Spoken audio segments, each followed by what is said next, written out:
Hello everyone. तो आज जो हमारा लेक्चर है, आज कौन सा लेक्चर है? पांचवा लेक्चर शायद, राइट? तो आज सी प्रोग्रामिंग का हमारा पांचवा लेक्चर है, ठीक? तो लेक्चर स्टार्ट करने से पहले मैं एक इम्पोर्टेंट बात बताना चाहता हूँ। मैंने क्या किया ना कि एक टेलीग्राम का चैनल बनाया है, राइट? वो टेलीग्राम के चैनल का लिंक मैंने कमेंट सेक्शन में और डिस्क्रिप्शन में दोनों प्रोवाइड कर दिया है। कृपया करके आप उसे ज्वाइन कर लें। अच्छा, क्यों ज्वाइन कर लें? इसलिए ज्वाइन कर लें, खुदा ना खास्ते कभी इस यूट्यूब चैनल पे स्ट्राइक पड़ जाए, यूट्यूब चैनल डिलीट हो जाए, कुछ भी हो सकता है ना। Life is highly uncertain, right? कुछ भी हो सकता है।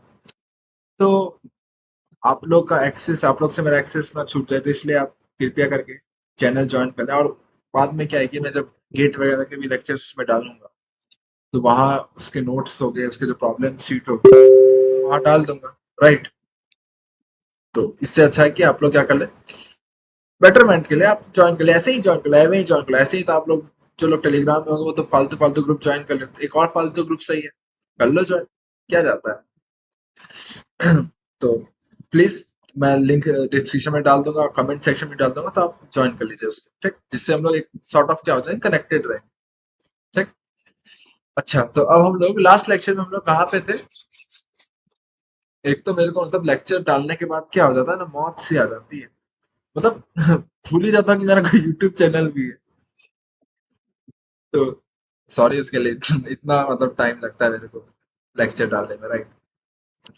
तो लास्ट हम लोग सी में क्या पढ़ रहे थे? सी में हम लोग शायद पढ़ रहे थे, मैं क्या पढ़ रहे थे?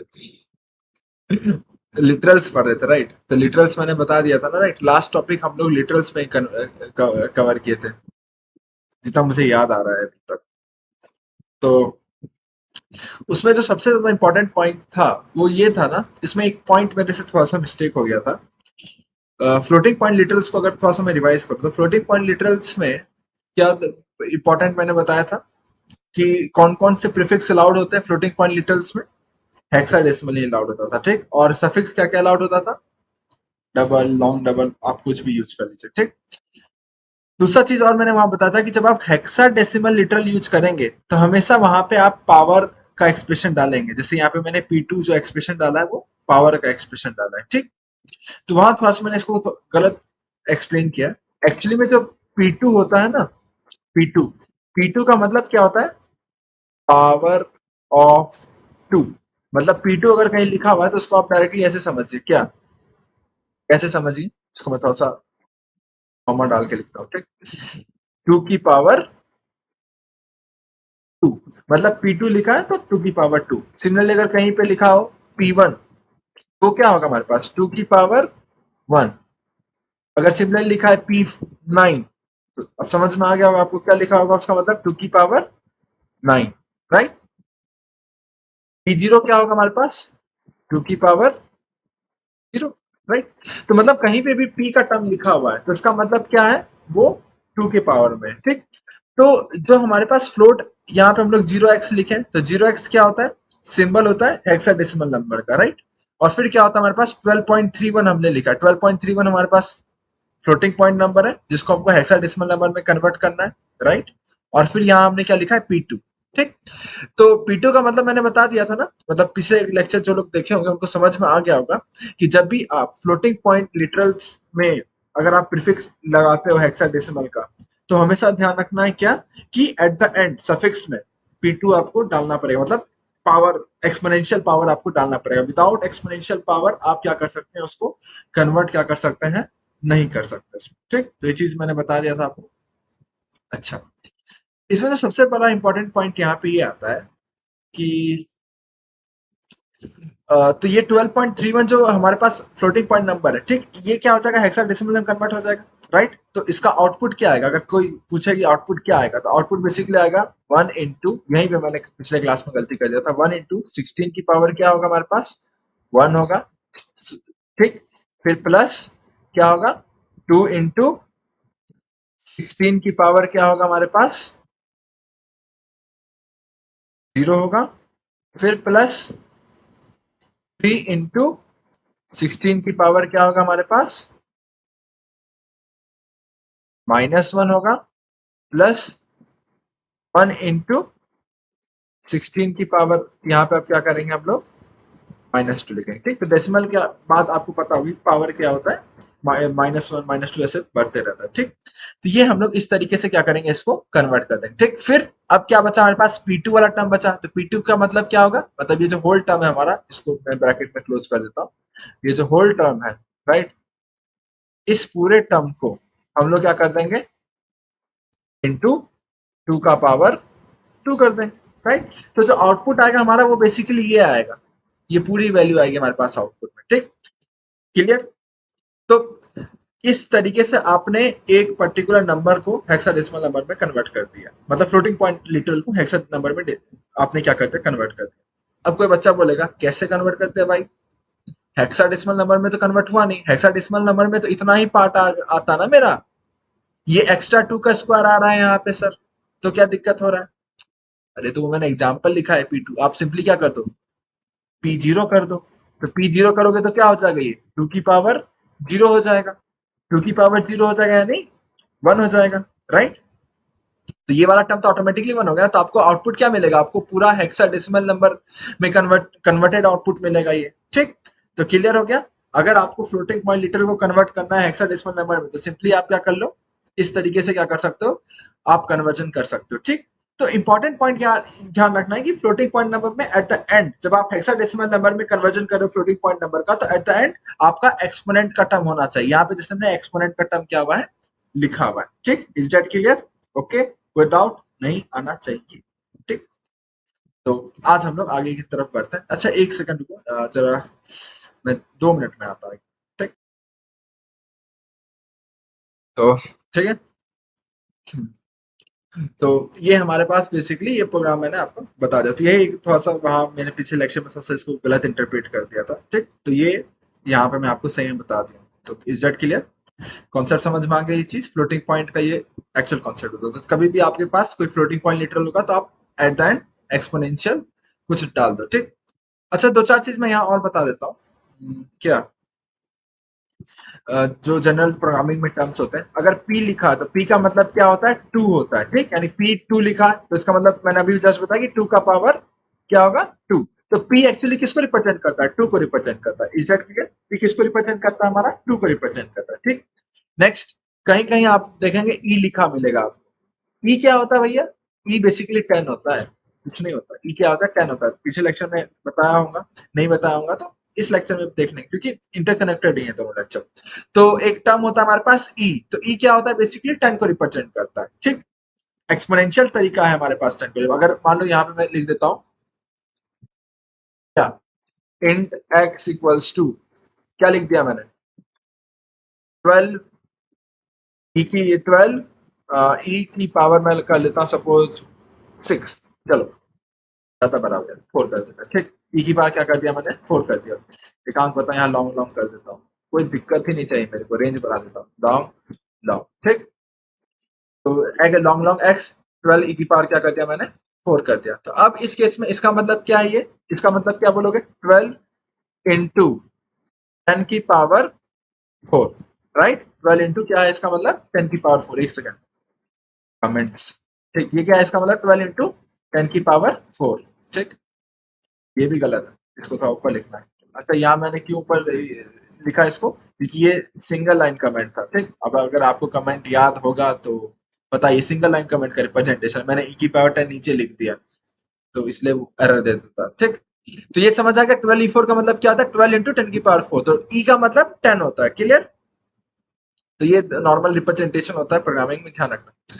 अच्छा, कोई अब थोड़ा सा दिमागी तेज बच्चा आएगा, वो क्या बोलेगा, सर आपने क्या बोला अभी, आपने बोला कि अगर हमारे पास कोई भी फ्लोटिंग पॉइंट नंबर होगा, ठीक, उसके एंड में अगर हमको कोई उस फ्लोटिंग पॉइंट नंबर को हेक्साडेसिमल नंबर में कन्वर्ट करना है, तो उसके एंड में हमेशा एक्सपोनेंट का टर्म होना चाहिए। ठीक, तो आपने यहाँ पे क्या लिखा है, P0 लिखा है, लेकिन मेरा मन कर रहा है मैं P0 नहीं लिखूं, मैं E0 लिखूं, E0 लिख देता हूँ। क्या मैं ऐसा कर सकता हूँ, नहीं, अनफॉर्चुनेटली आप ऐसा नहीं कर सकते।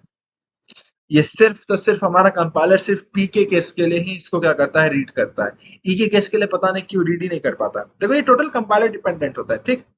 आप जब एक टॉपिक होता है, अगर आप कंप्यूटर साइंस डिपार्टमेंट वाले हो तो जरूर वो टॉपिक पढ़ोगे अपने इंजीनियरिंग फील्ड में। वो होता है हमारे पास कंप्यूटर ऑर्गेनाइजेशन एंड आर्किटेक्चर, ठीक। मैं भी पढ़ा हूँ। कंप्यूटर ऑर्गेनाइजेशन एंड आर्किटेक्चर में आपको पता चलेगा कि ये जो आप पूरा का पूरा कोड लिखते हो ना, पूरा का पूरा कोड, ये पूरा का पूरा कोड हमारा किस पे डिपेंड करता है, हमारे सिस्टम के हार्डवेयर पे डिपेंड करता है। क्या होता है कि जब आपने एक कोड लिखा, आपने इसको सेव कर दिया, ठीक। फिर किसका काम आएगा, कंपाइलर का काम आएगा। कंपाइलर क्या करेगा, आपका ये कोड देखेगा एक हाथ में, ठीक। ऐसे ये कोड देखेगा एक हाथ में, और फिर उसके बाद वो हार्डवेयर को देखेगा कि आपका जो हार्डवेयर है सीपीयू का, वो कैसा है, ठीक। और उसके हिसाब से वो क्या करेगा, उसको बाइनरी में क्या कर देगा, कन्वर्ट कर देगा, ठीक। ये सब बहुत डीप की चीज है, बस मैं अभी ये बता देता हूँ। ऐसा होता है इंटरनली, ऐसा होता है, ठीक। तो अभी तक जो जो मेरे पास कंपाइलर है, जीसीसी का कंपाइलर, उसमें ये पी तक को ही वो क्या करता है, सपोर्ट कर रहा है। ई वाले टर्म को वो सपोर्ट नहीं कर रहा है, ठीक। तो मैं अभी बोलूंगा कि अभी तक तो मेरे जीसीसी कंपाइलर में जो मेरे पास अभी है, एक्चुअली मेरे पास लेटेस्ट वर्जन है, राइट। तो अभी तक क्या है ना कि ये पी को ही सपोर्ट कर रहा है, ई वाले पार्ट को क्या कर रहा है, सपोर्ट नहीं कर रहा है, ठीक। तो ये चीज ध्यान रखें। तो अब हम लोग आज के लेक्चर के लिए आगे बढ़ते हैं।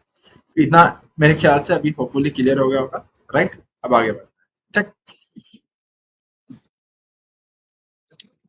नेक्स्ट, तो आज हम लोग बेसिकली सीखेंगे जो टॉपिक, वो है हमारे पास इनपुट आउटपुट एंड सी। वाह, क्या tick mark. Input output in C, right. तो जैसा कि मैंने स्टार्टिंग में बताया था, ये सब तो मैंने मतलब बहुत प्रोग्राम लिखा तब आपको ये सब समझ में आ रहा होगा, राइट। तो हमारे पास क्या होता है, सी प्रोग्रामिंग में दो टाइप के फंक्शंस होते हैं। एक होता है इनपुट फंक्शन, दूसरा होता है आउटपुट फंक्शन, ठीक। इनपुट फंक्शन क्या होता है, जो जिससे यूजर क्या करता है, हमारे पास इनपुट प्रोवाइड करता है। किसको प्रोवाइड करता है इनपुट, कंप्यूटर को इनपुट प्रोवाइड करता है, राइट। और आउटपुट फंक्शन कैसे क्या होता है, ऐसे टाइप के फंक्शंस जो यूजर को क्या प्रोवाइड करता है, आउटपुट प्रोवाइड करता है, राइट। तो इनपुट आउटपुट फंक्शन समझ में आ गया। इनपुट फंक्शन ऐसे फंक्शन जिसके थ्रू यूजर कंप्यूटर को इनपुट प्रोवाइड कर सकता है। आउटपुट फंक्शन ऐसे टाइप के फंक्शन जिसके थ्रू हमारे पास कंप्यूटर यूजर को आउटपुट प्रोवाइड करता है, ठीक। तो इनपुट फंक्शन जनरली हमारे पास सी के टर्मोलॉजी में तो होते हैं। एक होता है हमारे पास स्कैनफ, जो बहुत ज्यादा यूज में आएगा आपके, और एक होता है हमारे पास एफ गेटस। एफ गेटस ज्यादा यूज में नहीं आएगा, बट इसका स्कैनफ का क्या होता है, पर्टिकुलर ड्रॉबैक होता है, फिर कह सकते हैं एक लिमिटेशन होता है, ठीक। ड्रॉबैक क्या बोलेंगे, बच्चों वाला टर्म है ड्रॉबैक, लिमिटेशन बोलेंगे, हम लोग प्रोफेशनल है। तो स्कैनफ का एक लिमिटेशन होता है, उसको पूरा एफ गेटस करता है उस पर्टिकुलर केस में, ठीक। तो वो हम देखेंगे अभी। नेक्स्ट, आउटपुट फंक्शन में हमारे पास क्या आता है, एक प्रिंटफ और एक होता है पुटफ। इसको हम लोग यूज करेंगे, हटा दो इसको, प्रिंटफ ही यूज करते हैं, ठीक। जब तक सी करोगे, जब तक सी जिंदा रहेगा तब तक आप क्या करिएगा, प्रिंटफ ही यूज करिएगा, ठीक। वैसे सी बहुत लोग यूज नहीं करते, या फिर मैं बता दूं तो बहुत लोग सी पढ़ते भी नहीं है, डायरेक्टली वो क्या करते हैं, कॉम्पिटेटिव प्रोग्रामिंग करने जाते हैं, फिर उसके बाद वो करते ही नहीं जाते हैं, वापस आ ही नहीं पाते। तो चल कोई बात नहीं, आगे बढ़ते हैं, ठीक। तो इनपुट फंक्शन हो गया स्कैनफ, एफगेटस, और आउटपुट फंक्शन हो गया हमारे पास प्रिंटफ। तो नेक्स्ट हम लोग आगे बढ़ते हैं प्रिंटफ में। तो प्रिंटफ क्या होता है हमारे पास, ये मैंने पहले एक बता चुका है, ये कुछ देखा देखा आप लोग को लग रहा होगा। क्या बताया इसके बारे में, यहाँ लिख देता हूँ। कोई भी चीज जो डबल स्कोर के अंदर लिखी जाती है, उसको वो स्ट्रिंग कहलाती है, राइट। ये मैंने बताया हुआ था ना। एक काम करो, इसको हटाओ। अभी मुद्दे पे आते हैं। Print anything which is return in underscore, double underscore में अगर कोई भी चीज लिखा रहता है, अंडरस्कोर, डबल इन्वर्टेड कॉमा, मैं भी, मेरी इंग्लिश मतलब इतनी खराब हो गई। डबल इन्वर्टेड कॉमा में जो भी चीज लिखी रहेगी ना, उसके अंदर जो भी चीज प्रेजेंट होगी, वो क्या करेगा, एज प्रिंट कर देगा, एज राइट। आप यहाँ कुत्ता, बिल्ली, शेर, चूहा जो रखोगे, वो एज बाहर आ जाएगा आपकी स्क्रीन, राइट। तो जनरल सिंटैक्स हमारे पास ये होता है, राइट। ये सब अभी हम लोग देखे हुए हैं क्लियरली। दो टाइप के, दो तरीके से आप इसको लिख सकते हैं, कोई दिक्कत नहीं है। दोनों को अभी हम लोग यूज करेंगे तो और ज्यादा क्लियर हो जाएगा, ठीक। नोट्स पे ज्यादा ध्यान मत दो, बस मेरे वर्ड्स में नहीं होता, राइट। तो प्रिंटफ क्या होता है, डबल स्कोर के अंदर, double score, double inverted comma के अंदर कोई भी चीज रहेगी वो एज इट इज क्या कर देगा, वो प्रिंट कर देगा। क्लियर। अब आते हैं हम लोग स्कैनफ फंक्शन पे। ठीक। स्कैनफ क्या होता है हमारे पास, मेमोरी से इनपुट लेता है, मेमोरी में इनपुट देता है एक्चुअली में। ठीक। Takes input in the memory. तो स्कैनफ क्या होता है, इनपुट देता है, ऑब्वियस सी बात है। अच्छा, जब आप स्कैनफ यूज करते हो ना, तो यहाँ पे एक साइन आप देख रहे हो इम्परसेंट का, राइट। किसका साइन देख रहे हो, इम्परसेंट का। क्या है ये भैया, ये एक्चुअली इम्परसेंट एड्रेस को बताता है। होता क्या, मैंने पहले क्लास में बता दिया था कि जब भी आप वेरिएबल्स को डिफाइन करते हो, राइट, हमारे पास जो सी प्रोग्रामिंग लैंग्वेज है, राइट, वो सबको पता है क्या है, स्टैटिकली टाइप प्रोग्रामिंग लैंग्वेज है। तो यहाँ आपको वेरिएबल्स को डिफाइन भी करना पड़ता है, साथ साथ डिक्लेयर भी करना पड़ता है कि किस डेटा टाइप का एक वेरिएबल है, राइट। तो जब भी हम लोग किसी पर्टिकुलर वेरिएबल को डिक्लेयर करते हैं या फिर डिफाइन करते हैं, तो वो कहाँ होता है, वो मेमोरी लोकेशन में जाके स्टोर होता है। कहीं ना कहीं तो स्टोर होता है ना मेमोरी लोकेशन में। और होता क्या है ना कि आपका ये जो मेमोरी लोकेशन होता है, इसके हर एक लोकेशन, यहाँ पे आप देख रहे हैं ना, 1 2 3 4 5 6 लोकेशन दिख रहा है, एक्चुअली बहुत होता है, कोई लिमिट नहीं होता। ठीक। 6 लोकेशन आपको यहाँ पे दिख रहे हैं ना। तो हर एक लोकेशन को, हर एक पूरे लोकेशन को हम लोग क्या बोलते हैं, सेल कहते हैं। क्या कहते हैं इसको भैया, वाह, क्या कहते हैं इसको, सेल कहते हैं। ठीक। राइट, इसे क्या कहते हैं, मेमोरी सेल कहते हैं। हर एक यूनिट, तो मतलब हर सेल का अपना एक एड्रेस होता है। ठीक, अपना क्या होता है, एक एड्रेस होता है, और उस एड्रेस का नाम क्या होता है, वेरिएबल का नाम। मैंने इसको एग्जांपल से समझाया था ना। आप जिस घर पे रहते हो, राइट, उस घर का एक एड्रेस होता है। कोई अगर गवर्नमेंट क्वार्टर्स में अगर वगैरह रहते हैं तो वहां लिखा होता है D30, D44। कहीं कहीं आप लोग देखोगे, जैसे कॉलेज का एग्जाम्पल ले लेते हैं, नहीं नहीं कॉलेज का एग्जाम्पल नहीं, हटाओ। जैसे डीएम का एग्जाम्पल ले लो, तो डिस्ट्रिक्ट में लिखा होता है ना डीएम कारावास। डीएम कारावास, इसका अंग्रेजी क्या होगा, डीएम ऑफिस को डीएम कारावास कहता है ना। ए, फालतू चीज है, छोड़ो। डीएम का जो घर होता है वहां लिखा होता है कि डीएम कहाँ रहता है, डीएम निवास, डीएम निवास, डीएम निवास, डीएम निवास लिखा होगा। हर एक डिस्ट्रिक्ट में होता है, तो वो एड्रेस है एक्चुअली उस पर्टिकुलर लोकेशन का। लेकिन जब तुम डीएम के यहाँ जाओगे तो बाहर बोर्ड पे नाम लिखा रहेगा, डीएम कोई भी, जो तुम्हारे यहाँ XYZ डिस्ट्रिक्ट मजिस्ट्रेट होगा उस टाइम पे, तो वहां पे XYZ डिस्ट्रिक्ट मजिस्ट्रेट होगा, तो वहां उसका नाम लिखा होगा, तो वो बेसिकली क्या नेम है। तो यहाँ पे वही चीज होता है कि ये जो सेल्स आप लोग देख रहे हैं, ये सेल क्या है, बेसिकली इन सेल का अपना, हर एक सेल का क्या होता है, एड्रेस होता है। ठीक। हर सेल का क्या होता है हमारे पास यहाँ पे, एड्रेस होता है, और उस एड्रेस पे आप जो नाम डालते हो, वो नाम किसका होता है, वेरिएबल का नाम होता है, जो आपने यहाँ पे वेरिएबल यूज किया। जैसे हमने यहाँ पे एक्स नाम का वेरिएबल यूज किया, इस एड्रेस पे, इस पर्टिकुलर एड्रेस का नाम क्या होगा, एक्स होगा। ठीक। तो ये जो साइन आप देख रहे हैं ना एंड का, ये क्या इम्परसेंट का साइन होता है, और ये बेसिकली क्या बताता है, एड्रेस बताता है उस पर्टिकुलर सेल का। ठीक। तो बेसिकली यहाँ से आपने क्या किया, इनपुट डाला, इनपुट आपने डाला %d, %d क्या होता है, फॉर्मेट स्पेसिफायर होता है इंटीजर का। तो यहाँ ये मतलब फॉर्मेट स्पेसिफायर बताता है कि आप किस टाइप का इनपुट डाल रहे हो। ठीक। जब तक आप सी प्रोग्रामिंग में हो तब तक आपको फॉर्मेट स्पेसिफायर यूज करना है। अगर आप C++ में आ जाओगे तो कोई जरूरत नहीं, वहां तो ये सब फॉर्मेट स्पेसिफायर का कॉन्सेप्ट ही नहीं है, राइट। लेकिन जब तक सी में हो तब तक आपको तो फॉर्मेट स्पेसिफायर यूज करना ही करना है। ठीक। तो परसेंटेज जो होता है हमारे पास, फॉर्मेट स्पेसिफायर होता है इंटीजर का। तो ये क्या बताता है, ये एक्चुअली ये लाइन हमको ये कहती है कि यूजर इनपुट डालेगा, और कैसा इनपुट डालेगा, इंटीजर इनपुट डालेगा, और वो इनपुट कहाँ स्टोर होगा, एड्रेस ऑफ एक्स में जाके स्टोर होगा। एक्स का जो एड्रेस होगा ना, वहां जाके स्टोर होगा, यानी ये जो इनपुट डालेगा यूजर, वो इस पर्टिकुलर लोकेशन पे आके क्या होगा, स्टोर होगा। क्लियर। बस यही ये लाइन कहता है। ठीक। तो फॉर्मेट स्पेसिफायर से पता चलता है कि वो इनपुट कैसा डाल रहा है।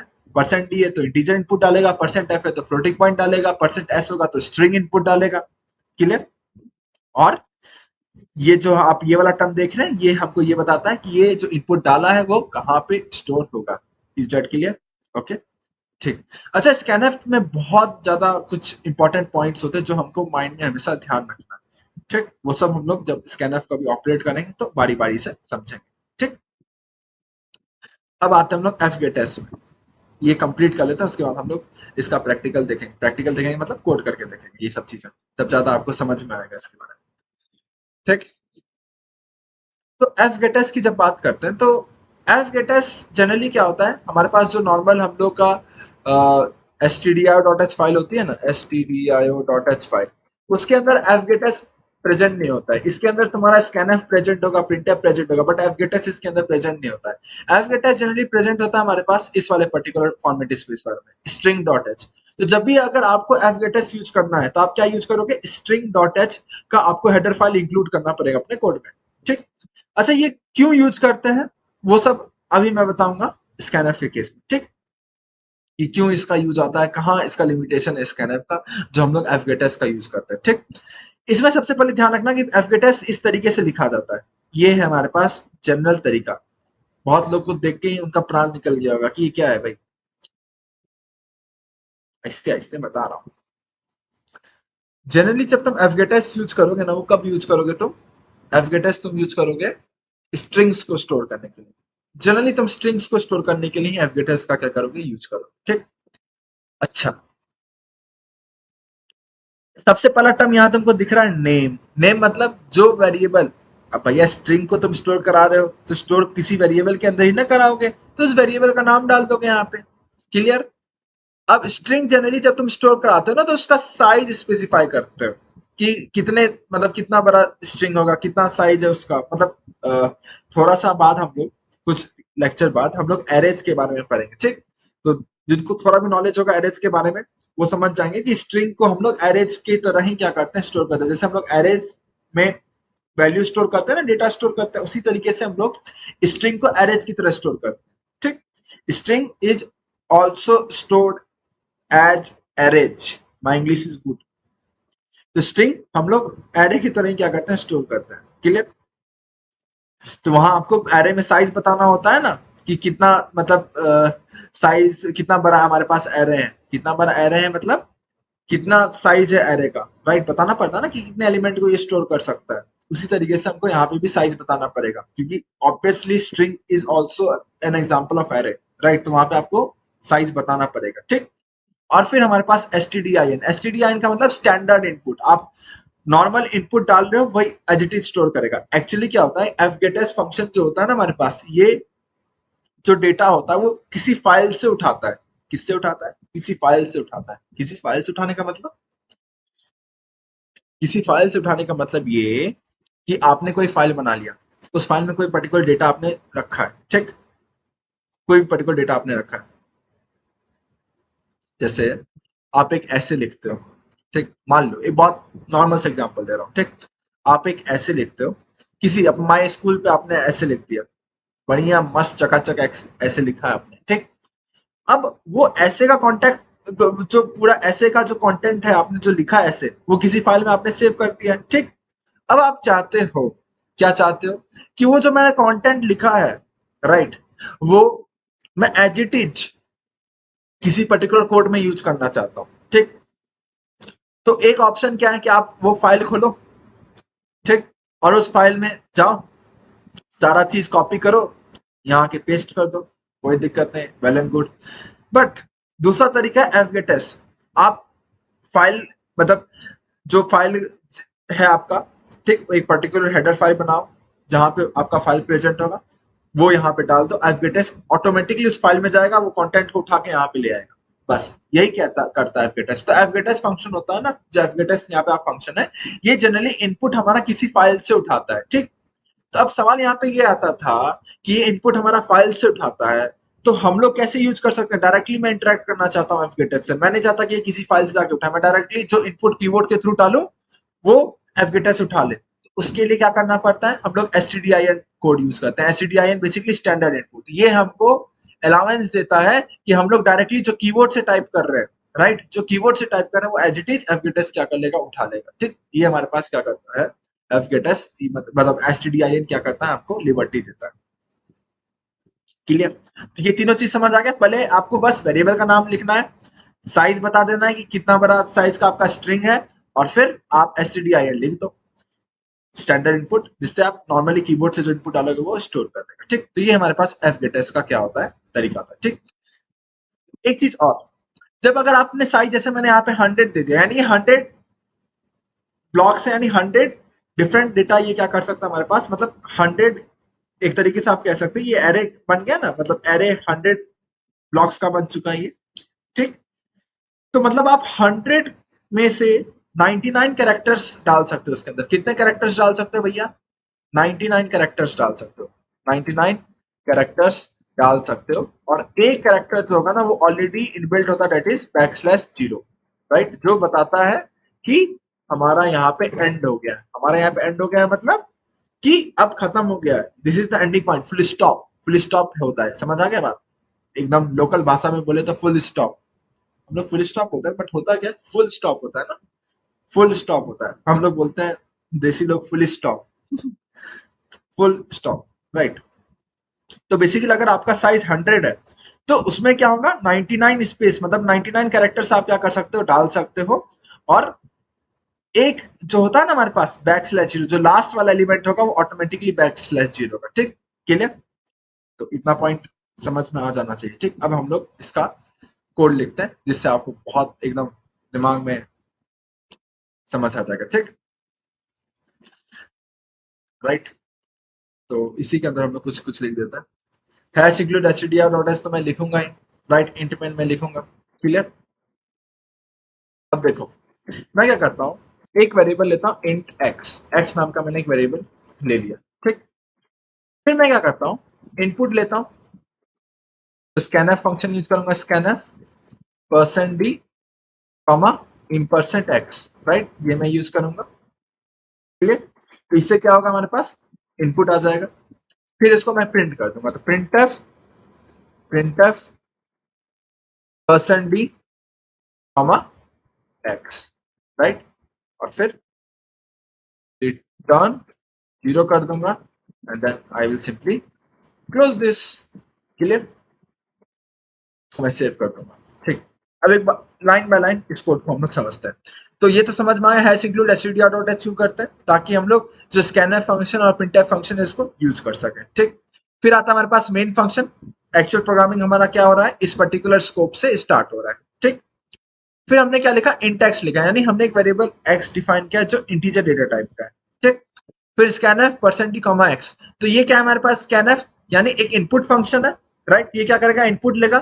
कैसा इनपुट लेगा, कैसा इनपुट लेगा वो चीज यहाँ डबल अंडरस्कोर में आपको दिखेगा। डबल अंडरस्कोर बार बार बुला रहा है, डबल इन्वर्टेड कॉमा के अंदर जो भी चीज लिखी होगी ना, जो भी फॉर्मेट स्पेसिफायर यहाँ पे प्रेजेंट होगा वो उस टाइप का इनपुट लेगा। यहाँ पे कौन सा फॉर्मेट स्पेसिफायर प्रेजेंट है, %d प्रेजेंट है, तो ये कैसा इनपुट लेगा, ये इनपुट लेगा इंटीजर टाइप इनपुट लेगा, ठीक। और ये इंटीजर टाइप इनपुट कहाँ स्टोर होगा, एक्स के अंदर स्टोर हो जाएगा। क्लियर? ठीक। फिर हमारे पास क्या है, प्रिंट एफ, यानी ये क्या करेगा, प्रिंट करेगा। किसको प्रिंट करेगा, जो डबल इन्वर्टेड कॉमा के अंदर लिखा होगा उसको प्रिंट करेगा। डबल इन्वर्टेड कॉमा के अंदर तो %d लिखा हुआ है, तो %d है यानी क्या प्रिंट करेगा, %d है यानी ये इंटीजर वैल्यू प्रिंट करेगा। अब कौन सी इंटीजर वैल्यू प्रिंट करेगा, जो यहाँ कॉमा के बाद लिखा है, कॉमा के बाद एक्स लिखा है ना, तो यानी ये एक्स की वैल्यू क्या करेगा, प्रिंट करेगा। क्लियर? तो अब फिर रिटर्न 0, तो यानी इसका जो आउटपुट आएगा, जो आपने यहाँ पे एक्स में इनपुट डालेंगे वही इसका आउटपुट आएगा। Is that clear? राइट। अब हम लोग क्या किया, इसको सेव कर दिए। अब हम लोग क्या करते हैं, इसको रन करते हैं, राइट। Let's run this. तो हम लोग टर्मिनल पे जाएंगे, टर्मिनल पे हम लोग करेंगे cd डेस्कटॉप, राइट। फिर उसके बाद इसी फाइल का नाम k.c, मिस्टेक हो गया क्या, कहाँ सेमीकोलन छूट गया, यहाँ सेमीकोलन छूट गया।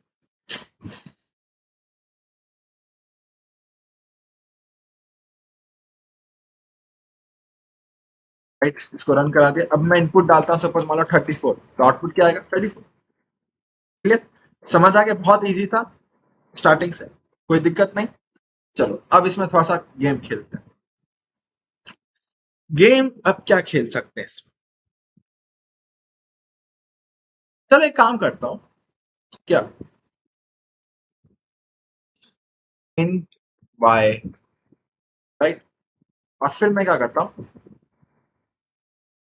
Scanf %d comma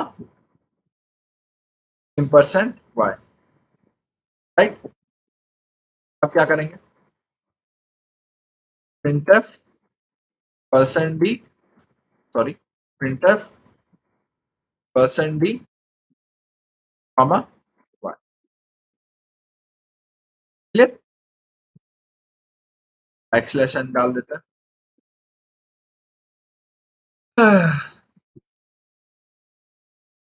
is that clear? यहाँ क्या क्या मैंने एक और वेरिएबल वाइट डिफाइन कर दिया और उसका इनपुट ले लिया यहाँ पे, ठीक, और फिर उसी चीज को मैं यहाँ पे प्रिंट कर दूंगा, कोई दिक्कत नहीं ना। अब मैं इसको सेव करता हूँ।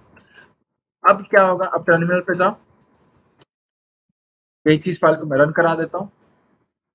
तो सिंपली अब मेरे को क्या करना है, दो इनपुट देना है, एक एक्स का इनपुट देना होगा और एक वाई का इनपुट देना होगा। तो मैं एक्स का इनपुट दे देता हूँ 10, फिर एंटर प्रेस करूंगा, फिर वाई का इनपुट दे दूंगा मैं 20, एंटर प्रेस करूंगा तो आउटपुट आ गया 10 20, क्लियर, कोई दिक्कत नहीं। अब मैं क्या करता हूँ, एक बार वापस से इस प्रोग्राम को रन करा,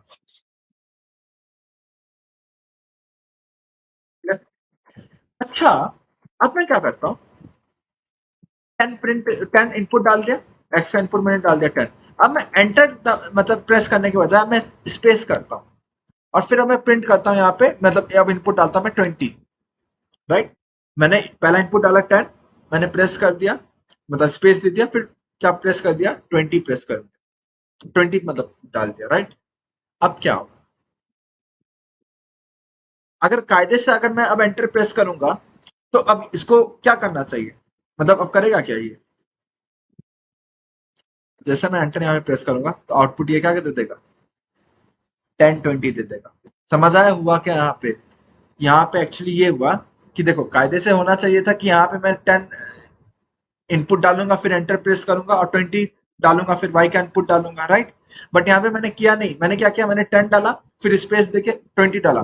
तो हमारा टर्मिनल क्या किया, इसने टर्मिनल ने क्या किया हमारा, एक्चुअली एक सेकंड, टर्मिनल ने क्या किया, यहाँ 10 ले लिया एक्स का इनपुट और स्पेस डाल के जो मैंने 20 डाला तो उसने 20 का इनपुट ले लिया, क्लियर। होता क्या है, एनएफ फंक्शन जैसे ही तुम इनपुट के जो तुम इनपुट प्रोवाइड कर रहे हो, ठीक, उसके बाद जैसे ही तुम स्पेस डालते हो ना तो स्कैनएफ का वो वाला पार्ट हट जाता है, वो नेक्स्ट ऑपरेशन में आ जाता है। समझ आई बात?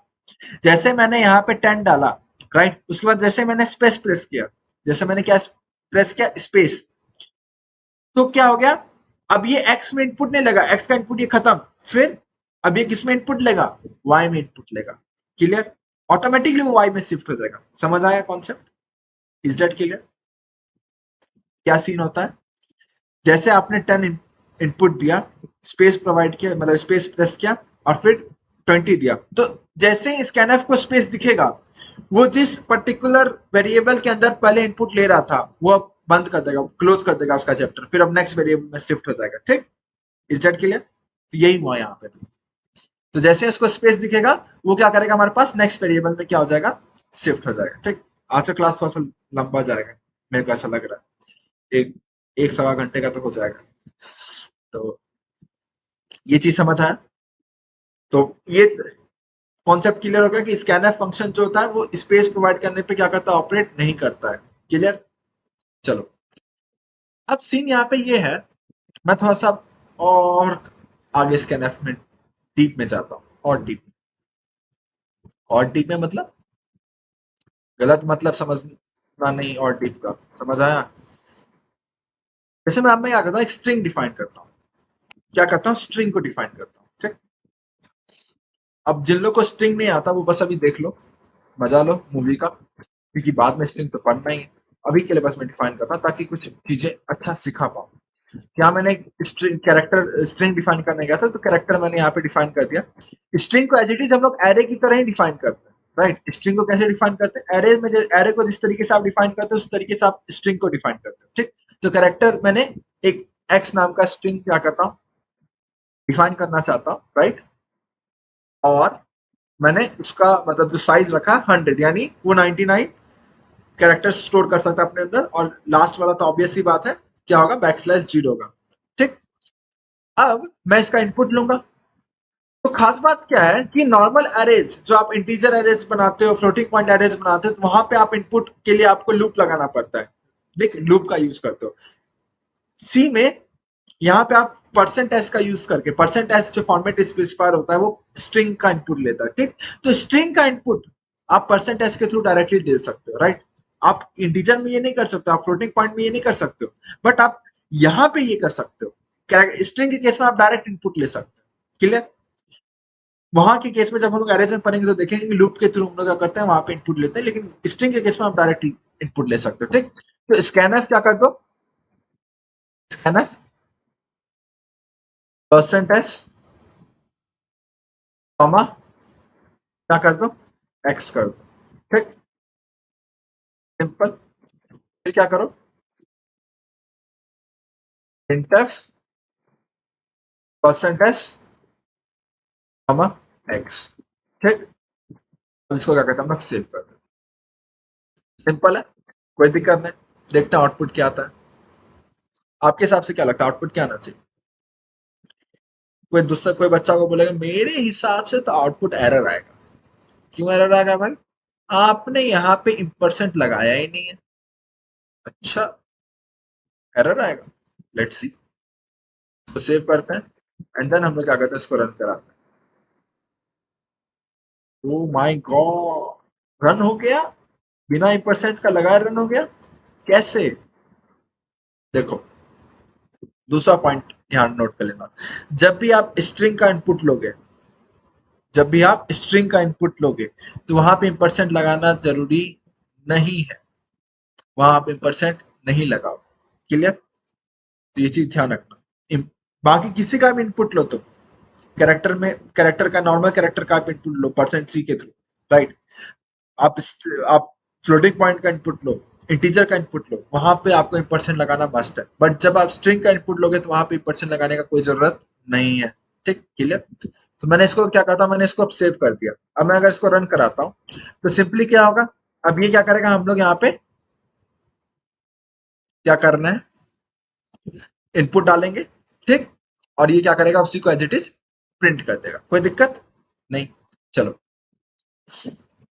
अब मेरा मर्जी क्या है, मेरा मर्जी ये है कि मैं इनपुट डालता हूं आयुष आर्या, मेरे को ये प्रिंट कराना है, ठीक। अब सीन क्या होगा कि जैसा कि मैंने अभी जस्ट ऊपर वाले एग्जांपल में बताया कि स्कैनर फंक्शन कहां पे स्टॉप हो जाता है, जैसे स्पेस देखता है वहां पे स्टॉप हो जाता है, ठीक। तो बेसिकली आयुष तक तो ये जाएगा सही सही, लेकिन आयुष के बाद स्पेस देखेगा तो उसके बाद वो आगे वो प्रिंट ही नहीं करेगा, मतलब इसको इनपुट लेगा ही नहीं। क्यों नहीं इनपुट लेगा? क्योंकि आगे स्कैनफ का कोई फंक्शन है ही नहीं, स्कैनफ का तो एक ही फंक्शन है। तो वो सिर्फ एक्स का इनपुट लेगा, और एक्स का इनपुट कब तक लेगा, जब तक उसको स्पेस नहीं दिखेगा, राइट। तो यहाँ पे उसने एस एस का इनपुट ले लिया आयुष तक, राइट। उसके बाद उसको स्पेस दिख गया, अब वो इनपुट नहीं लेगा इसका, यहीं पे रुक गया, ठीक। तो अब अगर मैं इसको प्रिंट आउटपुट देखूंगा तो आउटपुट देखना सिर्फ आयुष आएगा, राइट। आउटपुट क्या आएगा, आयुष आएगा, आर्या इसने इनपुट लिया ही नहीं क्योंकि स्पेस आ गया तो ये वहीं पे रुक गया, ठीक है। अब सवाल यहाँ पे यही ड्रॉप, यही इसका लिमिटेशन है कि अब सवाल यहाँ पे आता है कि अब मैं इनपुट डालूंगा तो डालूंगा कैसे, कैसे इनपुट डालूंगा मैं, आयुष आर्या मेरे को प्रिंट करना कैसे कराऊंगा। तो एक तरीका तो ये है क्या, कि आप सिंपली यहाँ पे एक और स्ट्रिंग क्रिएट कर लीजिए, कैर बाय 100, राइट। एक और स्ट्रिंग क्रिएट कर लीजिए, उसका भी आप इनपुट ले लीजिए, क्लियर। अच्छा, ऐसा कोई जरूरी नहीं कि आप अलग अलग इनपुट लो, साथ में भी ले सकते हैं यहाँ पे, ठीक। यहाँ पे अगर मैं डायरेक्टली क्या करता हूँ, परसेंट एस लिख देता हूँ, राइट, और यहाँ कॉमा में बाय कर ले लेता हूँ, तो आप ऐसे भी यहाँ पे क्या कर सकते हो, कर सकते हो, ठीक। कोई ऐसा दिक्कत वाली बात नहीं है, यहाँ पे मैंने एक्स और वाई दोनों का इनपुट साथ साथ ले लिया, इज दैट क्लियर? कोई दिक्कत वाली बात नहीं है। तो अगर अब मैं यहाँ पे इसको सेव करता हूँ और यहाँ पे प्रिंट भी करना पड़ेगा मेरे को, तो प्रिंट करने के लिए percent S space percent S कर दूंगा और यहाँ पे बाय। इनको समझ नहीं आया, वापस से इसको समझते हैं। तो मैंने क्या किया, मैंने एक एक्स नाम का वेरिएबल बनाया जो कि कैरेक्टर टाइप का था, स्ट्रिंग, राइट। उसमें 100 स्पेसेस डाल दिए तो मैंने उसको स्टोर कर दिया, ठीक। वाई नाम का मैंने दूसरा वेरिएबल बनाया, वो भी स्ट्रिंग है, राइट। उसके भी मैंने 100 स्पेसेस थे, 100 स्पेसेस मैंने यहाँ पे क्या क्या स्टोर कर दिया इसके, ठीक। और फिर मैं स्कैनफ में दोनों का इनपुट ले रहा हूँ, परसेंट एस मैंने दो बार लिखा है, तो पहला परसेंट एस किसका इनपुट लेगा, पहला परसेंट एस हमारा एक्स का इनपुट लेगा, दूसरा परसेंट एस हमारा किसका इनपुट लेगा, दूसरा परसेंट एस हमारा बेसिकली वाई का इनपुट लेगा, इज दैट क्लियर। और फिर मैं क्या करता हूँ, print F percent S space percent S, यानी परसेंट एस फिर स्पेस फिर परसेंटेज, और ये क्या प्रिंट करेगा, और एक्स वाई की क्या करेगा, वैल्यूज को प्रिंट कर देगा। ठीक, लेट्स सेव दिस। अब मैंने इसको सेव कर दिया, अब मैं क्या करता हूँ, इसको रन करता हूँ। मैं इसको जैसे ही रन करता हूँ तो मैं क्या करता हूँ, आयुष, राइट, स्पेस। अब मैं अगर आर्या करता हूँ तो अगेन यहाँ पे अब दो स्कैनर वाले फंक्शन आ गए। तो पहला आयुष आएगा, उसके बाद स्पेस देखेगा तो रुक जाएगा। अब आर्या वाला पार्ट क्या करेगा, दूसरे वाले स्कैनर फंक्शन जो दूसरा वेरिएबल है उसमें जाके स्टोर कर देगा। ठीक, क्योंकि यहाँ पे दो स्कैनर फंक्शंस थे, तो यहाँ पे दो इनपुट जाएगा, पहला वाला आयुष जाएगा, फिर स्पेस आ गया तो वहां रुक गया, फिर दूसरा वाला क्या करेगा, आर्या जाएगा। क्लियर। अब मैं जैसे इसको प्रेस करूंगा तो अब आयुष आ गया, जेटिस क्या हो गया, प्रिंट हो गया। ठीक, तो समझ आया लिमिटेशन स्कैनएफ का। तो स्कैनएफ क्या होता है हमारे पास, जैसे ही तुम स्पेस देखते हो वहां पे क्या हो जाता है, ये स्टॉप हो जाता है। ठीक, तो इसका मतलब इसका प्रॉब्लम का सॉल्यूशन भी हम लोग ने देख लिया। क्या करना है, सिंपली दो स्ट्रिंग बना लो, राइट, और इस तरीके से तुम इसको ऑपरेट कर लोगे तो तुम जो करना चाह रहे हो कर सकते हो। ठीक, अब यहाँ इंपॉर्टेंट बात आता है कि एफ गेटस से तुम डायरेक्टली ये चीज कर सकते हो। With the help of F gates you can directly do this, right. तो एफ गेटस से कैसे करेंगे वो हम लोग यहाँ पे अभी देख लेते हैं, राइट। एफ गेटस में ये लिबर्टी आता आ जाता है हमारे पास, राइट। एफ गेटस में ऐसा कोई मतलब परेशानी वाला बात नहीं है। तो एफ गेटस में कैसे करेंगे वो हम लोग देखते हैं। तो एफ गेटस में सबसे पहले मैंने क्या बताया था, हेडर फाइल तुमको ऐड करना पड़ेगा, hash include string dot H, string dot H, क्योंकि स्ट्रिंग डॉट एच के अंदर क्या होता है, हमारे पास एफ गेटस फंक्शन प्रेजेंट होता है। ठीक, अब हमने एक वेरिएबल डिफाइन कर लिया है, काम करता हूँ, थोड़ा सा मैं बैक जाता हूँ।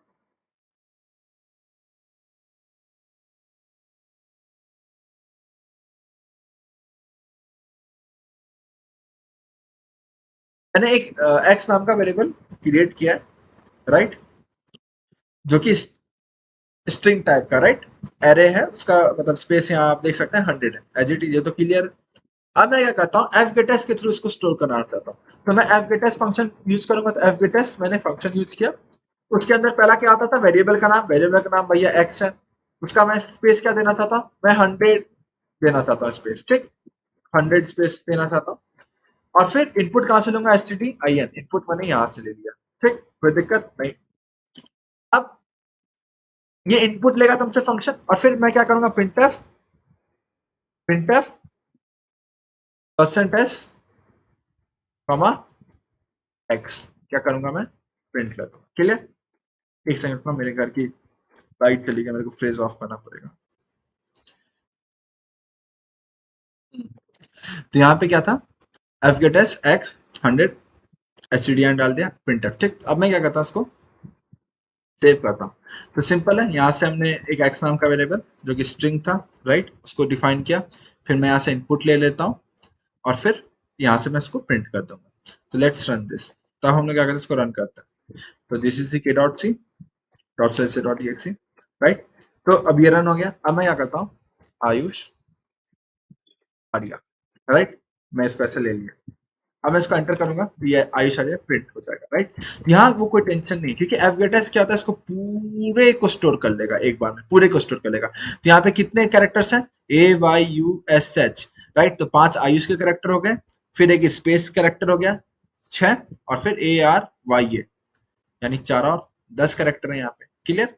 कितने कैरेक्टर्स हमारे पास यहाँ पे, 10 कैरेक्टर्स हैं। ठीक, कोई दिक्कत यहाँ पे नहीं ना, बहुत सिंपल है, कोई बहुत बड़ी चीज नहीं है। क्लियर। तो एफगेटस क्या होता है, स्पेस को भी एक क्या करता है, एफगेटस जो होता है वो स्पेस को भी एक एंट्री समझता है। समझ में आया बात। स्कैनफ ऐसा नहीं कर पाता, स्कैनफ स्पेस को समझता है full stop, right. Generally scanf क्या होता है, स्पेस को क्या समझता है, फुल स्टॉप समझता है। इज डेट क्लियर, कोई दिक्कत नहीं ना। चलो, अच्छा एक चीज इसमें और देखो, क्या, अगर मैं सपोज इसका स्पेस कम दे देता हूँ, इसका स्पेस में कर देता हूँ सपोज 5 कर देता हूँ। ठीक, अगर मैंने इसका स्पेस 5 कर दिया तो ये कितने कैरेक्टर स्टोर करेगा, ऑब्वियस सी बात है 4 कैरेक्टर स्टोर करेगा। 4 क्यों, क्योंकि लास्ट वाला कैरेक्टर तो बैकस्लैश 0 ऑलरेडी है, 4 ही कैरेक्टर ये स्टोर कर सकता है। तो अब इस केस में ये क्या आउटपुट देगा, तो लेट्स रन दिस। हम लोग आउटपुट देखते हैं क्या देता है ये। मैं क्या करता हूँ, वापस से पूरा स्टोर नाम लेता हूँ, आयुष आर्या, राइट। तो ये क्या करेगा, आउटपुट ऑब्वियस सी बात है 4 आउटपुट देगा, ए वाई यू एस देगा। ठीक, क्या आउटपुट देगा ये, सिर्फ पहले के 4 ए वाई यू एस देगा। क्लियर? तो एफगेटस समझ में आ गया होगा आप लोग को। तो एफगेटस का समझ में आया यूज कितना इंपॉर्टेंट होता है। स्ट्रिंग को आप डायरेक्टली स्टोर करा सकते हो, राइट, डायरेक्टली। क्लियर? चलो, एफगेटस खत्म हो गया। स्कैनफ का मैंने पोर्शन बता दिया। स्कैनफ में दो चार पॉइंट और मेरे को बताना है, फिर आगे हम लोग बढ़ते हैं। स्कैनफ में एक चीज खास बात और है यहाँ पे। क्या खास बात क्या है वो देखते हैं। अ, इसको मैं हटा देता हूँ। जैसे सपोज अगर इसको भी हटा देता, हो गया इसका काम, राइट। जैसे सपोज मैं क्या कहता हूँ, इंट एक्स कॉमा वाई, मैंने तो वेरिएबल एक्स कॉमा वाई जो इंटीजर टाइप है, तो उसको मैंने क्या किया, डिफाइन किया, राइट। अब मैं क्या करता हूँ, सपोज इनपुट लेता हूँ scanf percent d Ayush percent d comma ampersand x comma ampersand y, right. फिर मैं क्या करता हूँ, printf पर्सन डी, एक second, percent d comma x comma y, ठीक है। तो ये मैं क्या करता हूँ, ये मैंने एक फंक्शन, मतलब ये मैंने कोड लिखा है, ठीक। अच्छा, यहाँ पे ये चीज सबसे ज्यादा इंपॉर्टेंट है कि ये है कि अरे वाह, अभी एरर थ्रो कर देता है, ठीक। इसको सेव कर लेता हूँ। मैंने इनपुट इस बार इस तरीके से लिया है, क्या होगा इससे, नहीं मतलब होगा क्या, लेट्स सी क्या होता है। सिंपली मैं क्या करता हूँ, इसको स्पेस आता हूँ and let's run this program. मैंने सपोज लिया इनपुट 10, देखें आउटपुट ये दूसरा मांगा ही नहीं, आउटपुट इसने ऑटोमेटिकली जीरो ले लिया। समझ आया बात क्या हुआ यहाँ पे। यहाँ पे हमारे पास क्या, scanner percent D Ayush percent D था, तो यहाँ पे हम लोग को दो इनपुट प्रोवाइड करना था। एक परसेंट डी हमारे पास एक्स के लिए था, दूसरा परसेंट डी हमारे पास क्या था, वाई के लिए था, राइट। एक परसेंट डी किसके लिए था, एक्स के लिए था, दूसरा परसेंट डी किसके लिए था हमारे पास, वाई के लिए था। क्लियर? तो इस सीन में क्या हुआ कि जैसे मैंने एक इनपुट दिया 10, राइट, एक इनपुट दिया 10, उसके बाद जैसे मैंने एंटर प्रेस किया, इसने दूसरा इनपुट मांगा ही नहीं, दूसरा इनपुट इसने बाय डिफॉल्ट जीरो ले लिया, राइट। तो अब इस केस में कैसे इनपुट में प्रोवाइड करूं, तो इस केस में इनपुट प्रोवाइड करने का सिंपल तरीका क्या है, दिस इज के डॉट सी, आप 10 लिख दो, राइट। उसके बीच में जो टर्म लिखा है आयुष लिखा था, आयुष लिख दिया मैंने, और फिर जो दूसरा इनपुट आपको देना है, मेरे को 20 आउटपुट देना, तो मैं 20 कर दूंगा, सिंपली आ जाएगा 10 20 आउटपुट। क्लियर? 10 20 आउटपुट इस तरीके से आपका आ जाएगा। तो कोई दिक्कत इसमें नहीं ना। तो यही हमारे पास यहाँ पे केस था। तो बीच में जो भी लिखा रहेगा यहाँ पे, बीच में जो भी चीज लिखा रहेगा यहाँ पे, वो चीज एज अ इनपुट हमारे पास प्रोवाइड हो जाएगा, ठीक है। अगर मान लो सपोज मैं percent d space percent d दे देता हूँ, उस केस में क्या होगा, उस केस में क्या होगा, उस केस में ये होगा कि सी के डॉट सी, उस केस में आप 10 डालो स्पेस 20 डालो, आउटपुट 10 20 दे देगा, ठीक। तो स्पेस भी रहेगा तो आप स्पेस डालोगे, तो अब बहुत लोग कंफ्यूज हो जाएंगे, अरे यार स्पेस का कितना रूल है। देखो कोई बहुत बड़ा रूल नहीं, अगर नॉर्मली नॉर्मली नॉर्मल भी लिखा होगा ना परसेंट डी, ऐसे परसेंट डी नॉर्मली लिखा हुआ है, ठीक। तब भी तुम अगर इनपुट प्रोवाइड करते हो, मैं यहाँ कोई स्पेस नहीं, यहाँ कुछ नहीं बीच में, परसेंट डी फिर परसेंट डी मैंने लिख दिया, तभी अगर तुम नॉर्मली प्रोवाइड करते हो, ठीक, तो 10 स्पेस 20 कर दोगे तो वो इनपुट ले लेगा, ठीक। तो स्पेस की एक खासियत है क्या, कि अगर तुम्हारे पास नॉर्मल फॉर्मेट स्पेसिफायर भी रहेगा ना, कोई स्पेस नहीं है कुछ भी नहीं है, तो वो जैसे स्पेस डालोगे तो एज इट इज यहाँ पे फुल स्टॉप की तरह बिहेव करेगा, राइट। एज इट इज यहाँ पे क्या करेगा, फुल स्टॉप की तरह बिहेव करेगा, और दूसरा वाला जो इनपुट देने जाओगे वो दूसरे वेरिएबल में चला जाएगा। क्लियर? तो जब कुछ भी ना हो तब स्पेस क्या होगा, फुल स्टॉप की तरह बिहेव करेगा। अगर percent d space percent D है, तो वहां पे ये क्या करेगा, वहां पे ये एज अ तुम्हारा मतलब जो बीच में कैरेक्टर होता है उसकी तरह बिहेव करता है। क्लियर? तो समझ आ गया स्कैनफ का, मैंने स्कैनफ के सारी चीज बता दी, इससे ज्यादा स्कैनफ में कोई भी केस आएगा नहीं, ये सबसे ज्यादा सारा केस मैंने कवर कर दिया स्कैनफ, ठीक। तो इज डेट क्लियर? तो स्कैनफ एफगेटस पूरा तुम्हारा क्या हो गया, क्लियर हो चुका है, कोई दिक्कत नहीं। तो प्रिंटअप बता दिया मैंने, स्कैनफ बता दिया, एफगेटस बता दिया, ठीक। तो इसको आगे बढ़ते हैं हम लोग, ठीक। तो नेक्स्ट अब हम लोग आगे बढ़ते हैं नेक्स्ट टॉपिक में, दैट इज फॉर्मेट स्पेसिफायर से सी प्रोग्रामिंग। तो जैसा कि मैंने बताया, फॉर्मेट स्पेसिफायर हमारे पास इंटीजर का क्या होता है, परसेंट डी होता है। ठीक, अभी मैंने बता दिया परसेंट डी फॉर्मेट स्पेसिफायर है। आप इनपुट लोगे इंटीजर का तो भी परसेंट डी यूज करोगे, आउटपुट लोगे, आउटपुट अगर प्रिंट करना है तभी आप परसेंट डी यूज करोगे। ठीक, मेरे घर की लाइट आ चुकी है, मैं आता हूँ 2 मिनट में, फ्रिज को ऑन कर। ठीक, आ गया मैं। तो इज दैट क्लियर? ठीक, तो अब हम लोग फॉर्मेट स्पेसिफायर की बात कर रहे थे, राइट? तो फॉर्मेट स्पेसिफायर परसेंट डी का तो सबको पता है, इंटीजर इनपुट लेना है तो परसेंट डी से, इंटीजर आउटपुट प्रिंट करना है परसेंट डी से। ठीक, फ्लोट की बात कर ले तो फ्लोट में 3 फॉर्मेट स्पेसिफायर होते हैं सी के अंदर, जो सबसे ज्यादा वाइडली यूज होंगे। क्लियर? एक क्या होगा हमारे पास, देखो जो चीज मैं नहीं बता रहा हूँ ना, जैसे हेक्साडेसिमल का फॉर्मेट स्पेसिफायर, ये सब जरूरत ही नहीं है। हेक्साडेसिमल को तुम अगर इंटीजर हेक्साडेसिमल है, तुम परसेंटेज से प्रिंट करा सकते हो, कोई दिक्कत नहीं। जैसे मैंने पीछे लेक्चर में कराया है ये सब चीजें, हेक्साडेसिमल को भी प्रिंट कराया है, डेसिमल, राइट, ऑक्टल को भी प्रिंट कराया है, सबको प्रिंट कराया है मैंने पिछले लेक्चर में। ठीक, तो कोई दिक्कत नहीं है। जितना मैं फॉर्मेट स्पेसिफायर बता रहा हूँ उतना मोर देन सफिशिएंट, उससे ज्यादा आएगा नहीं, यही एक्सेस हो जाता है लोगों को। ठीक, फ्लोट, फ्लोट जो होता है हमारे पास, 3 टाइप के फॉर्मेट स्पेसिफायर है फ्लोट में। एक होता है परसेंट एफ, जो कि बहुत नॉर्मल है, राइट? एक होता है परसेंट ई, जो कि तुमको एक्सपोनेंशियल फॉर्म में आउटपुट प्रोवाइड करेगा, और एक होता है परसेंट डी, जो बीच का खेल खेलता है। परसेंट एफ की तरह भी बिहेव करेगा, परसेंट डी की तरह भी बिहेव करेगा, राइट? बीच वाला है ये, दोनों पार्टी से मिला हुआ ये आदमी, राइट? क्लियर? चलो अब आते हैं कैरेक्टर में। कैरेक्टर में परसेंट सी होता है। परसेंट सी क्या होता है, जब सिंगल कैरेक्टर तुमको प्रिंट कराना है, जैसे G, small a, capital A, single character जो होता है ना। और स्ट्रिंग, बड़े बड़े कैरेक्टर, अभी जैसे आयुष आर्य मैं प्रिंट कराया हूँ, क्या प्रिंट कराया हूँ, स्ट्रिंग ही ना प्रिंट कराया हूँ, राइट? तो स्ट्रिंग्स मल्टीपल कैरेक्टर्स के लिए, और सिंगल कैरेक्टर के लिए परसेंट सी काम आएगा। परसेंट भी बताता है एड्रेस किसका, पॉइंटर का।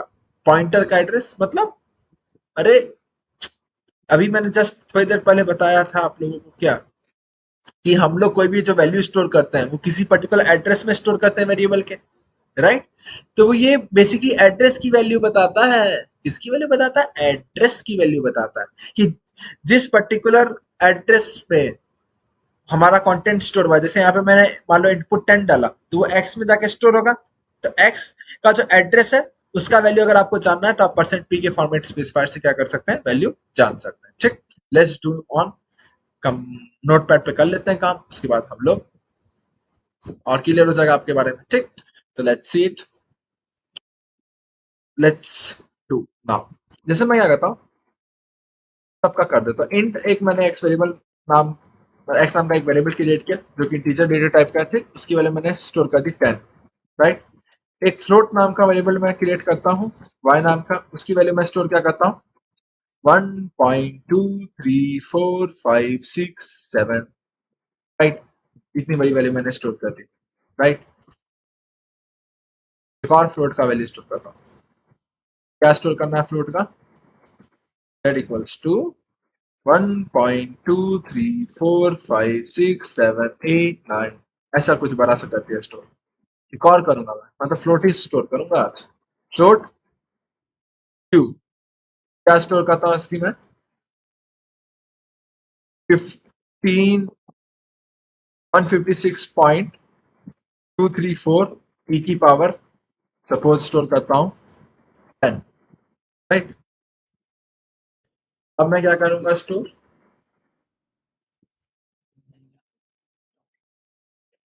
और फ्लोट की वैल्यू स्टोर करता हूँ। Float x equals to, suppose मैं स्टोर करता हूँ 1.23, राइट? Is that clear? चलो अब सबको प्रिंट कराएंगे, तो प्रिंट एफ, आप एक साथ भी प्रिंट करा सकते हो, कोई दिक्कत नहीं है, राइट? एक साथ प्रिंट करा सकते हो। प्रिंट एफ पहले वाले के लिए प्रिंट कराना तो परसेंट डी, पहला वाला इसको प्रिंट कराना है परसेंट वाई को प्रिंट कराना तो परसेंट एफ से प्रिंट कराएंगे, दूसरे वाले को भी परसेंट एफ से प्रिंट कराएंगे। ठीक, पहले वाले को परसेंट क्यू से प्रिंट करा देते हैं, फिर परसेंट एक्स से प्रिंट करा देते हैं, सॉरी परसेंट, परसेंट क्यू से क्या, परसेंट, एक काम करता हूँ पहले सबको परसेंट एफ से प्रिंट कराता हूँ। ठीक, सबको परसेंट एफ से प्रिंट,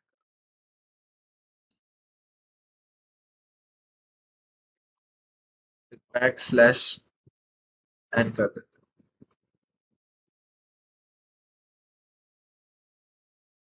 कॉमा एक्स कॉमा, एक काम करता हूँ, हटाओ उसको, पहले परसेंट बी को अलग से प्रिंट करा लेते हैं, राइट, कॉमा एक्स, राइट, ताकि झंझट ही खत्म हो जाए। यहाँ पे बैक स्लैश एन दे देंगे, राइट।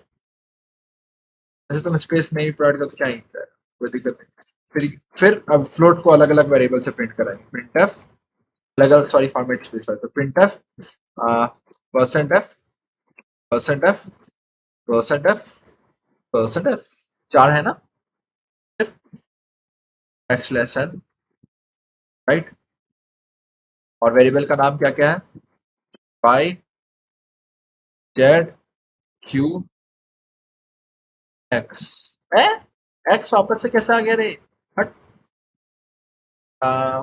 टी कर दो, कुछ भी डब्ल्यू कर दो, जाओ खुश रहो, डब्ल्यू कर दी,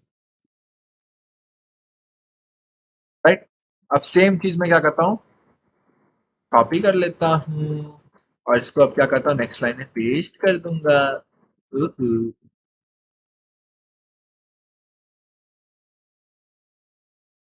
राइट। लेकिन अब फॉर्मेट स्पेसिफायर परसेंट ही कर देते हैं,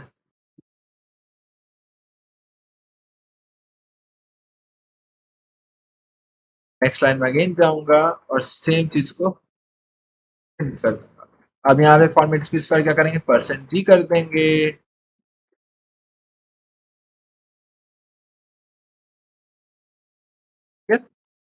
लेट्स सेव इट, ये मैंने पूरा लिख दिया। अब बारी बारी से इसका आउटपुट देखेंगे, तो परसेंट डी है, प्रिंट है परसेंट डी एक्स, तो एक्स की वैल्यू प्रिंट कर देगा, तो आउटपुट इसका क्या आएगा, 10 आएगा रे बाबा। यहाँ परसेंट एफ है, परसेंट एफ है, तो ये आउटपुट क्या प्रिंट करेगा, y की वैल्यू प्रिंट करेगा, तो 1.23456। देखो फ्लोट का एक खास बात क्या होता है, फ्लोट का खास बात ये होता है कि डेसिमल के आगे 6 डिजिट तक आउटपुट तुमको दे देगा, 6 डिजिट तक, उससे आगे नहीं देगा बाबा, उससे आगे वो राउंड ऑफ कर देगा। तो यहाँ पे कितना 1 2 3 4 5 6 एग्जैक्टली 6 डिजिट, तो ये आउटपुट क्या देगा, 1.23456 राइट, ठीक। फिर अगला देखो, अगला परसेंट एफ किसका है, जेड का है, तो जेड में कितने डिजिट हो गए भाई, आउटपुट तो 6 तक ही देगा, यानी इसको देना चाहिए आइडली कहाँ तक, 5 6 7 तक, लेकिन इसके आगे वाले को क्या करेगा, फिर आगे वाले के लिए इसको राउंड ऑफ कर देगा, तो ये इसको राउंड ऑफ कर दोगे तो ये क्या बन जाएगा हमारे पास, 1.23456 8, सॉरी 568, राइट, ये क्या बन जाएगा आउटपुट, 1.23456 8, क्लियर।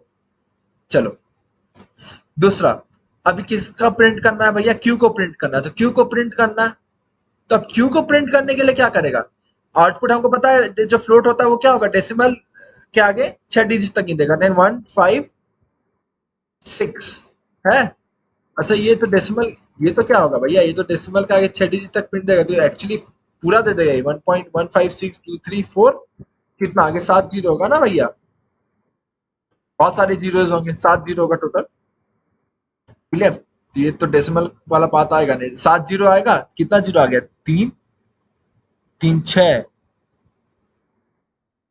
3 3 6 एक साथ आ गया, ठीक, और फिर उसके बाद क्या होगा, 0.60, 1 2 3 4 5 6, ये इसका आउटपुट आएगा, क्लियर। तो फ्लोट हमेशा क्या होगा, फ्लोट हमेशा डेसिमल, अगर इंटीजर वैल्यू भी फ्लोट अगर आउटपुट दे रहा है ना, तो आगे डेसिमल का नंबर देगा ही, वो डेसिमल का रिप्रेजेंटेशन देगा, 0.0000 दे देगा, राइट। अगर प्योर इंटीजर वैल्यू भी आउटपुट आ रहा है तुम्हारा फ्लोट में, तो वो डेसिमल का रिप्रेजेंटेशन तो शो करेगा ही करेगा, 100%, क्लियर। और मैक्सिमम कितना तक, 6 डिजिट तक जीरो प्रोवाइड कर देगा, क्लियर। अब अगला क्या प्रिंट कराना है, हमको डब्ल्यू प्रिंट कराना है, तो डब्ल्यू क्या 1.23 है, तो सिंपल है, ये तो बहुत सिंपल है, 1.23 1 2 3 4 4 जीरो, इस तरीके से प्रिंट करेगा। फ्लोट का कॉन्सेप्ट समझ में आ गया। अगर तुम simply percent F format specifier use कर रहे हो, तो क्या होगा, डेसिमल के आगे 6 डिजिट तक का ही वो क्या करेगा, आउटपुट तुमको प्रोवाइड करेगा, ठीक। डेसिमल के आगे 6 डिजिट तक का आउटपुट प्रोवाइड करेगा, अगर इंटीजर है तो डेसिमल के आगे 6 जीरो दे देगा तुमको, ठीक। और अगर तुम्हारे पास 6 डिजिट से ज्यादा नंबर आ गए, जैसे इस वाले केस में 6 से ज्यादा डेसिमल के आगे नंबर थे, तो वो क्या करेगा, राउंड ऑफ कर देगा, ठीक। ये आउटपुट हमारे पास प्रोवाइड करेगा। तो परसेंट एफ का तो क्लियर हो गया मामला। अब सेम क्लियर करता हूं मैं मामला तुम्हारा किसका, परसेंट टी का। Percent T as it is, percent F की तरह बिहेव करता है, percent E as it is percent F की तरह बिहेव करता है। बस उसमें डिफरेंस क्या होता है, उसमें डिफरेंस बस ये होता है कि जैसे परसेंट एफ में डेसिमल के पीछे इतने डिजिट तुम देख रहे हो ना बाबा, डेसिमल के पीछे इतने डिजिट आ गए रे बाबा, ऐसा परसेंट ई में अलाउड नहीं होता है। परसेंट ई में डेसिमल के पीछे सिर्फ एक ही डिजिट रह सकता है, एक से ज्यादा डिजिट रह ही नहीं सकता, ठीक। और बाकी सारा ई के टर्म्स में होगा। जैसे एग्जांपल देखो, पहला केस एकदम नॉर्मल है भैया, डेसिमल के पीछे एक ही डिजिट रहेगा, तो डेसिमल के पीछे एक डिजिट 1 पॉइंट क्या होगा 2 3 4 5 6 7, राइट। और फिर ई की पावर यहाँ क्या आएगा 0। ऑब्वियस ही बात है, तुम एक्सपोनेंशियल फॉर्म में इसको रिप्रेजेंट करोगे तो 10 की पावर तुमको रिप्रेजेंट करना ही पड़ेगा इसमें, ठीक। नेक्स्ट, यहाँ पे क्या है, डेसिमल के आगे 6 डिजिट रह सकता है, तो 1.2345678 है ना, तो इसको भी वो राउंड ऑफ कर देगा, 1.23456 8 कर देगा, और डेसिमल के आगे कितना डिजिट रहेगा यहाँ पे, ई की पावर क्या कर देगा यहाँ पे सिंपली 0। इस केस में भी, इस वाले केस में इंपॉर्टेंट पॉइंट है, यहाँ पे क्या है 10.234 ई की पावर 10 है, और यहाँ 1 पॉइंट क्या है, मतलब इस डेसिमल के पीछे तो एक ही डिजिट रह सकता है, तो यहाँ पे 1.56234 0 एज इट इज फ्लोट की तरह डेसिमल का के 6 डिजिट देगा ये, और फिर ई की पावर क्या होगा, ई की पावर 10 की पावर 12 होगा ना, ई की पावर 12 होगा, सॉरी, राइट। ये होगा, इस तरीके से ये आउटपुट क्या करेगा तुमको प्रोवाइड करेगा, ठीक। नेक्स्ट आता है 1.23 है, तो 1.23 के लिए क्या करेगा, अगेन सिंपली 1.23 फिर मतलब डेसिमल का बाद 6 जीरो, और फिर ई की पावर क्या कर देगा 0 दे देगा, ठीक। तो क्लियर, इस तरीके से ये क्या करेगा तुमको आउटपुट प्रोवाइड करेगा। तो समझ आ गया, फ्लोट का क्लियर है ना, फ्लोट में क्या था डेसिमल लगा के 6 डिजिट और कोई दिक्कत नहीं। ई वाले में क्या है कि डेसिमल के आगे 6 डिजिट तो रहेगा ही रहेगा, साथ साथ में डेसिमल के पीछे सिर्फ एक डिजिट रहना चाहिए, एक से ज्यादा डिजिट नहीं रहना चाहिए, ठीक। तो अगर एक से ज्यादा डिजिट है तो वो जो ई वाला पोर्शन है वो क्या करेगा ऑटोमेटिकली इसको एक डिजिट का एडजस्ट कर देगा, ठीक। और फिर बाकी ई का पावर प्रेजेंट रहेगा तुम्हारा, ठीक। क्लियर। अब आते हैं नेक्स्ट इज परसेंट जी। अब परसेंट जी कैसे डील करता है, परसेंट जी में बस कहानी ये होता है, क्या कहानी होता है परसेंट जी में, परसेंट जी में कहानी होता है कि अभी तक हम लोग डेसिमल के बाद 6 डिजिट ले रहे थे, राइट। मैक्सिमम अभी तक जो भी देखे थे परसेंट एफ और परसेंट ई में, तो वहां डेसिमल के आगे 6 डिजिट तक डिफाइन हो रहा था, परसेंट जी में मैक्सिमम 6 डिजिट तक डिफाइन होगा। डेसिमल से पीछे लो या डेसिमल से आगे लो कोई मतलब नहीं, टोटल डिजिट तुम्हारे फ्लोटिंग पॉइंट नंबर में क्या होने चाहिए 6 होने चाहिए, उससे ज्यादा एक्सीड नहीं कर सकते, उससे ज्यादा अगर एक्सीड करते हैं तो वो क्या होगा तुम्हारा बेसिकली राउंड ऑफ हो जाएगा, क्लियर। मैक्सिमम 6 होने चाहिए तुम्हारा, नॉर्मल डेसिमल के पीछे वाले को इंक्लूड कर लो, डेसिमल के आगे वाले को इंक्लूड करो, सबका तुम इंक्लूड कर लो, मैक्स टू मैक्स वो क्या करेगा 6 डिजिट में आउटपुट तुमको प्रोवाइड करेगा, ठीक। और खास बात क्या होता है इसमें ट्रंकेशन भी होता है, क्या होता है ट्रंकेशन, वो भी हम लोग देखते हैं, राइट।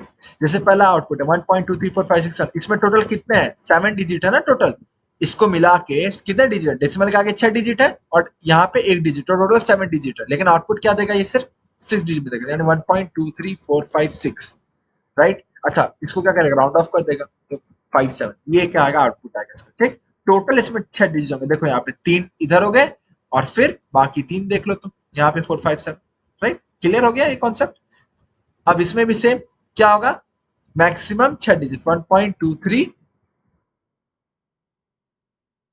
होगा 457 ही देगा, सेम आउटपुट देगा, ठीक। 1.23457।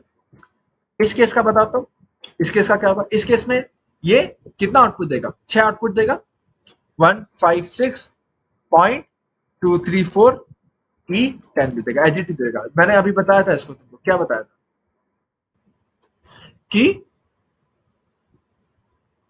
जो हमारे पास परसेंट जी होता है वो क्या होता है तुम्हारा इंटरमीडिएट होता है, मिडिल वाला होता है, ये परसेंट एफ की तरह भी बिहेव करता है और परसेंट ई की तरह भी बिहेव करता है, दोनों की तरह ये क्या कर सकता है हमारे पास बिहेव कर सकता है, परसेंट एफ की तरह भी और परसेंट ई की तरह भी। तो यहाँ पे ये परसेंट ई की तरह ये क्या कर रहा है बिहेव करता है, ठीक। अब मैं इसको आउटपुट के लिए श्योर नहीं हूँ कि ये ई को एज इट इज दूसरा वेरिएबल मानता है कि नहीं मानता है, मेरे हिसाब से तो ये होना चाहिए आउटपुट, लेट्स सी क्या होता है आउटपुट, वो हम लोग देख लेंगे। मेरे हिसाब से तो आउटपुट ये होना चाहिए, बाकी देखते हैं क्या होता है, ठीक। आगे 1.23 है तो याजेट क्या करेगा 1 पॉइंट, बहुत लोग अब सोचेंगे कि 1.23 1 2 3 6 डिजिट तक का ये दे देगा, ऐसे दे देगा ना, ये 1.23 ही देगा, ट्रंकेट करता है, यही मैं बोल रहा था ट्रंकेशन, कि अगर बाद में जीरो आ रहे हैं, बाद में अगर कोई डिजिट नहीं है तो जीरो जीरो ये नहीं देता, ये फालतू टाइम पास नहीं करता। 1.23 है ना भाई, 1.23 मैं क्यों फालतू का 3 डिजिट दूं एक्स्ट्रा। ये बंदा बहुत स्मार्ट है, फालतू टाइम पास नहीं करना अपने को, अपन 1.23 देंगे आउटपुट, ठीक, क्योंकि 1.23 है, जीरो जीरो को कोई वैल्यू नहीं है। ये थोड़ा सा इंटेलिजेंट है ना, परसेंट इंटेलिजेंट है, परसेंटेज से। वो बेवकूफ बच्चे हैं, उनको उनको जीरोस का मतलब उनको पता ही नहीं कि जीरो का कोई वैल्यू नहीं होता। ये हमारे जैसे इंटेलिजेंट है परसेंट, इसको पता है कि जीरो का वैल्यू नहीं होता, इसलिए 1.23 तक ही देगा, ट्रंकेट कर देगा, ठीक। Let's save this and run this. Run करते हैं हम इसको। इतने ये क्या हो गया भाई, कुछ दिक्कत है क्या? मैंने क्या कर दिया? फ्लोट y इक्वल्स टू इतना है, क्लियर, सब तो सही दिख रहा है। वाह, यहाँ मैंने कॉमा डाला ही नहीं।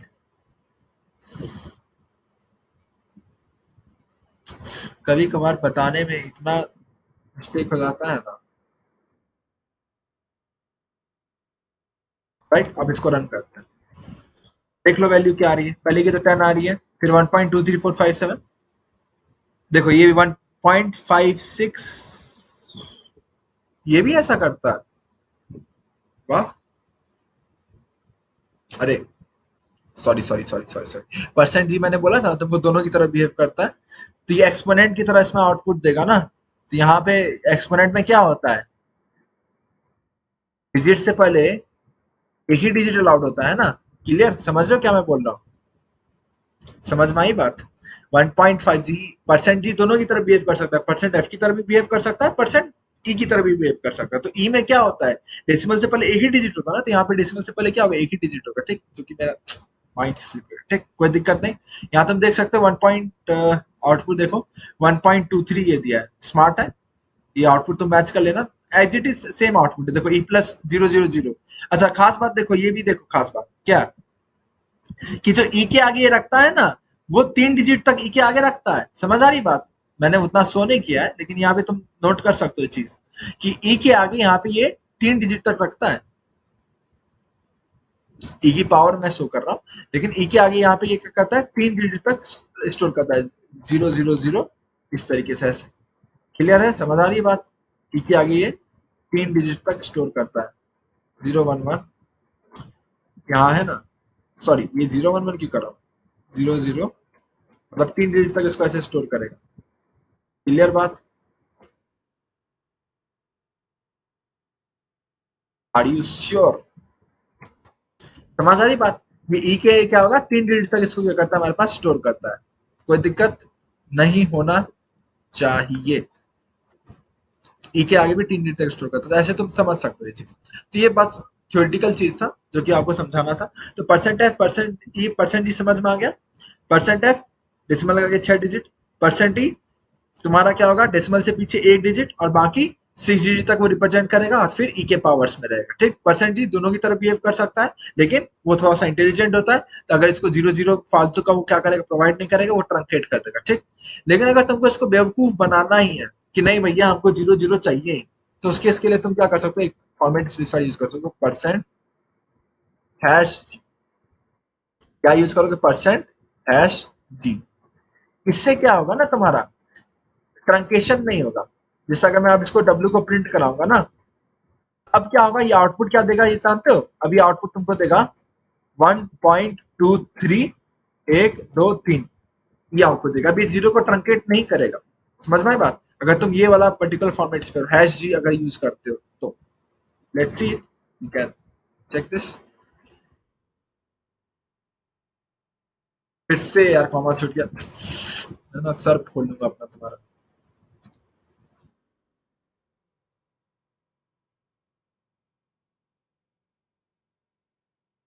राइट, तो तुम देख सकते हो आउटपुट क्या 1.2300 आ गया ना।